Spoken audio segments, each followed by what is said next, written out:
मंगलम भगवान वीरो मंगलम गौतमो गणी मंगलम कुंद कुंदाद्यु जैन धर्मोस्तु मंगलम सर्वमंगल मांगल्यम सर्वकल्याणकारकम प्रदानाम सर्वधर्माणाम जैनम जयतु शासनम। जय बोलो दिव्य देव प्रभु श्री रामचंद्र की जय। मूल नायक विश्वहितंकर चिंतामणि पारसनाथ भगवान की जय। प्रथमाचार्य चारित्र चक्रवर्ती आचार्य श्री शांति सागर जी गुरुदेव की जय। मुझ जैसे कंकर को पत्थर को भगवान का रूप प्रदान करने वाले मेरे शिक्षा गुरु दीक्षा गुरु प्रज्ञाश्रम सारस्वताचार्य पूज्यपाद श्री देव नंदी जी गुरुदेव की जय। जैन धर्म की जय। दिनांक 20 अगस्त 2022 शनिवार का दिन मांगी तुंगी सिद्ध क्षेत्र लघु कथाओं के माध्यम से धर्म की प्रभावना। आज हम फिर एक नई कथा लेकर आए हैं। कथा का शीर्षक नाम सुसंस्कारी छोटी बहू। एक दृष्टांत। एक धनी सेठ के 7 बेटे थे। 6 बेटों का विवाह हो चुका था। अब 7वीं बहू घर में आई। छोटी बहू सत्संगी मां बाप की बेटी थी। छोटी बहू बचपन से ही सत्संग में जाने से जीवन में उसके रग रग में सत्संग बस गया था। ससुराल में घर का सारा काम तो नौकरी किया करते थे। ससुराल में जेठानियां तो केवल भोजन बनाती थी और भोजन बनाने में जेठानियों में खटपट होती रहती थी। छोटी बहू को सुसंस्कार मिले थे। अपना काम स्वयं करना चाहिए और प्रेम से मिलजुल कर रहना चाहिए। अपना काम स्वयं करने से अपना स्वास्थ्य भी बढ़िया रहता है, ठीक होता है। छोटी बहू ने एक युक्ति खोज निकाली। छोटी बहू सुबह जल्दी स्नान करके शुद्ध वस्त्र पहन करके पहले ही रसोई घर में जा बैठी और रसोई बनाने में जुट गई। जेठानियों ने टोका, लेकिन फिर भी छोटी बहू ने प्रेम से रसोई बनाई और सभी परिवार को प्रेम से भोजन करवाया। परिवार के सभी सदस्य बड़े तृप्त और प्रसन्न हुए। दूसरे दिन सास ने छोटी बहू के पास जाकर कहा, अरे बहू, तू सबसे छोटी है, तू रसोई बनाती है। अरे तेरी 5 जेठानियां हैं। छोटी बहू ने सास से कहा, माँ जी, कोई भूखा अतिथि घर आ जाए तो आप अतिथि को क्यों भोजन कराते हो? सास ने छोटी बहू से कहा, बहू, शास्त्रों में लिखा है कि अतिथि भगवान का रूप होता है। अतिथि भोजन पाकर तृप्त होता है तो भोजन कराने वाले को बड़ा पुण्य मिलता है। छोटी बहू ने सास से फिर पूछा, माँ जी, अतिथि को भोजन कराने से पुण्य होता है, तो क्या घर वालों को भोजन कराने से पाप होता है क्या? अतिथि में भगवान का स्वरूप है, तो घर के सभी लोग तो भगवान का ही स्वरूप हो गए ना।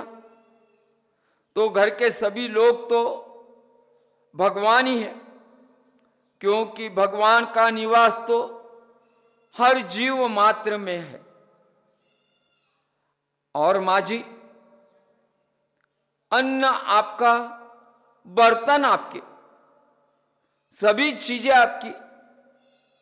मैंने जरा सी मेहनत करके थोड़ी सी सेवा कर लूं, भगवत भाव रख के रसोई बनाकर खिलाने की थोड़ी सी सेवा कर लूं, तो मुझे पुण्य ही होगा ना, कि नहीं होगा? सब प्रेम से भोजन करके तृप्त होंगे, प्रसन्न होंगे, को तो कितना लाभ मिलेगा। इसलिए माँ जी, आप रसोई मुझे बनाने दो, कुछ मेहनत करूंगी तो स्वास्थ्य भी बढ़िया रहेगा। सास ने सोचा, ये बहू तो ठीक ही कहती है, हम सब से इसको छोटी समझते हैं, पर इसकी बुद्धि सबसे अच्छी है। अब दूसरे दिन सास ने सुबह जल्दी स्नान करके रसोई बनाने बैठ गई। अब जेठानियों ने देखा, माँ जी, आप परिश्रम क्यों करती हो?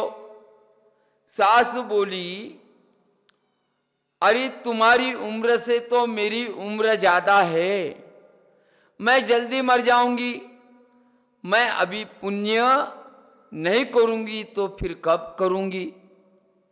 इसीलिए पुण्य कमाने के लिए मैं रसोई बना रही हूं। बहुएं बोली, माँ जी, इसमें पुण्य क्या है, यह तो रोज घर का काम है। सास ने बहुओं को कहा, देखो, घर का काम करने से पाप होता है क्या? जब भूखे व्यक्तियों को, साधुओं को भोजन कराने से पुण्य होता है, तो क्या घर वालों को भोजन कराने में पाप होता है? सभी में ईश्वर का वास है। सास की बातें सुनकर सब बहुओं को लगा, इस बात का तो हमने कभी ख्याल ही नहीं किया, यह युक्ति तो बहुत ही बढ़िया है। अब जो बहू पहले ही जाग जाती थी, वहीं रसोई घर में जाकर पहले रसोई बनाया करती थी। पहले रसोई बनाने में तू रसोई बना, तू रसोई बना, ऐसी बात चलती थी। और अब मैं बनाऊंगी, मैं बनाऊंगी, ऐसे भाव सभी के मन में उत्पन्न होने लग गए। अब इस कारण पहले 6 बहुओं की 6 बारी थी, अब उसमें 2 और शामिल हो गई, सास और छोटी बहू। अब 8 बारी काम में लग गई। अब छोटी बहू ने देखा, मेरा नंबर तो चौथे दिन आता है, तो बैठकर क्या किया जाए? छोटी बहू ने देखा, घर में एक चक्के की आटे की चक्की थी। अब छोटी बहू ने गेहूं को आटे की चक्की में लेकर पीसना चालू किया। तो सास ने कहा, बहू तू आटा क्यों पीस रही है? क्या अपने घर में कोई कमी है? छोटी बहू ने कहा, माँ जी, चक्की के आटे में चक्की में आटा पीसने से, उसे गरम गरम बोरे में भरने से उसका स्वाद और उसका पौष्टिकपन चला जाता है, और हाथ के पीसने से आटा ठंडा और पौष्टिक होता है, तथा माँ जी उस आटे की रोटी भी स्वादिष्ट होती है। अब छोटी बहू ने अपने हाथों से पीसे हुए आटे की रोटी और रसोई बनाई। सबने भोजन किया। सभी को रोटी का स्वाद अत्यंत भा गया, और सभी उस आटे की रोटी की तारीफ करने लग गए। अब दूसरे दिन सास ने स्वयं आटा पीसना चालू किया। यह देखकर बाकी जेठानियों ने सास से पूछा, माँ जी आप गेहूं क्यों पीस रहे हो? तो सास ने कहा, अरे बहू, इस आटे के चक्की में गेहूं को पीसने से स्वास्थ्य भी बढ़िया हो जाता है, और इससे रसोई से भी गेहूं को पीसने और आटा निकालने से पुण्य ज्यादा मिलता है। सास की यह बात जेठानियों को बहुत अच्छी लगी। अब सभी बहुओं ने अपने अपने पतियों से कहा, हमें एक आटे की चक्की दिलवा दो, ला दो। अब सभी बहू रोज 2 सेर 2.5 सेर गेहूं को पीसकर आटा बना लेती थी। छोटी बहू ने अब देखा कि घर में झूठे बर्तन मांजने के लिए नौकरानी आती है। दूसरे दिन छोटी बहू ने सारे झूठे बर्तन को मांज डाला, धोकर पोंछकर साफ कर दिया। अब सास ने पूछा, अरे बहू, क्या अपने पास बर्तन मांजने वाली नौकरानी नहीं है क्या? तू क्यों साफ कर रही है? वो नौकरानी कर देगी। अब छोटी बहू ने सास को बताया, माँ जी, काम जितना छोटा होगा उतना ही उसका महात्म्य ज्यादा होगा। देखो माँ जी, महाभारत के अंदर वर्णन आता है, पांडवों के यज्ञ में भगवान श्री कृष्ण ने स्वयं झूठी पत्तलें उठाने का काम किया था। भगवान श्री कृष्ण स्वयं झूठी पत्तलें उठा ली थी। तो बताओ इसमें कितना बड़ा पुण्य होगा। अब दूसरे दिन सास बर्तन मांजने बैठ गई। यह देखते हुए सभी बहुओं ने बर्तन मांजना चालू कर दिया। छोटी